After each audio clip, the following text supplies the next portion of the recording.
दिल्ली के कथित शराब घोटाले में जेल में बंद के कविता को दिल्ली हाईकोर्ट ने दिया जमानत। सबसे बड़ी खबर आ रही है दिल्ली से अभी। नमस्कार, मेरा नाम विश्वजीत कुमार और आप देख रहे हैं वाक फॉर इंडिया न्यूज। जिस तरह से ईडी के कविता को दिल्ली के कथित शराब घोटाले में पकड़ के जेल में डालने का काम ईडी किया था, और जिस तरह से ईडी के कविता पर आरोप लगाया था कि जो के कविता हैं वो आम आदमी पार्टी के नेताओं को 100 करोड़ रुपया दी हैं, आपका जो इनके करीबी लोग हैं उनको दारू का ठेका मिले दिल्ली में, जिसको लेकर के कविता को ईडी गिरफ्तार किया हुआ था।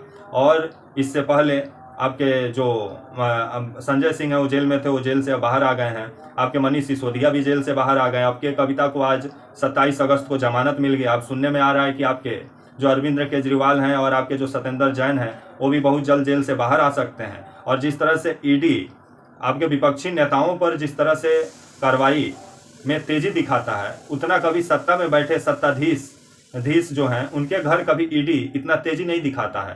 कभी हेमंता बिस्वा शर्मा के घर ईडी नहीं जाता है। कभी जो बीजेपी से गलबहियां किए हुए हैं आपके शुभेंदु अधिकारी, जो ममता बनर्जी के काफी करीबी हुआ करते थे लेकिन बाद में पलटी मार दिए, अभी बीजेपी के साथ गलबहियां किए हुए, बीजेपी के फायर ब्रांड नेता बने हुए हैं। इनके ऊपर नारदा शारदा घोटाला का आरोप है, लेकिन जो आपका ईडी है इनके घर नहीं जाती है क्योंकि ये बीजेपी का वॉशिंग मशीन से नहा धोआ के बाहर निकल गए हैं।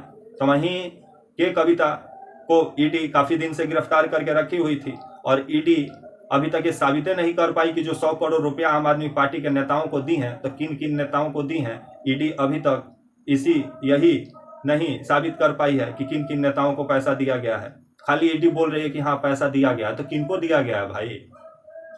जिस पर अब विभिन्न सवाल ईडी पर खड़ा हो रहा है कि ईडी जिस तरह से अब मतलब तोता बन के रह गया है, जो सरकारी एजेंसी निष्पक्ष होने चाहिए वो एजेंसी पर अब आरोप लग रहा है कि वो अब सरकारी तोता बन गया है। उसको सिर्फ विपक्ष का मुंडेर दिखाई देता है, सत्ता में बैठे सत्ताधीशों का मुंडेर नहीं दिखाई देता है।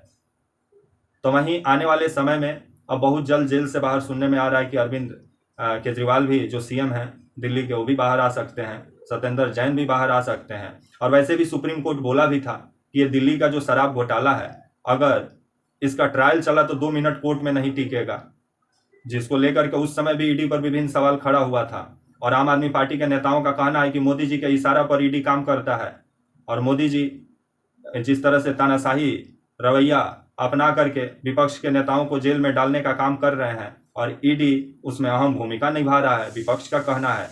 लेकिन अब कोर्ट जिस तरह से जमानत दिया है कि कविता को आज आपका 27 अगस्त को, जिसके बाद अब ईडी पर विभिन्न सवाल खड़ा हो रहा है कि जो सरकारी एजेंसियों से उम्मीद होता है कि निष्पक्ष होगी, वही एजेंसी जब एक तरफा कार्रवाई करने लगे तो विभिन्न सवाल खड़ा होता है। तब तक के लिए आप मुझे इजाजत दीजिए और आप हमारे channel walk for India news को प्लीज लाइक और सब्सक्राइब और शेयर करना ना भूलें। तब तक के लिए नमस्कार, जय हिंद, वंदे मातरम।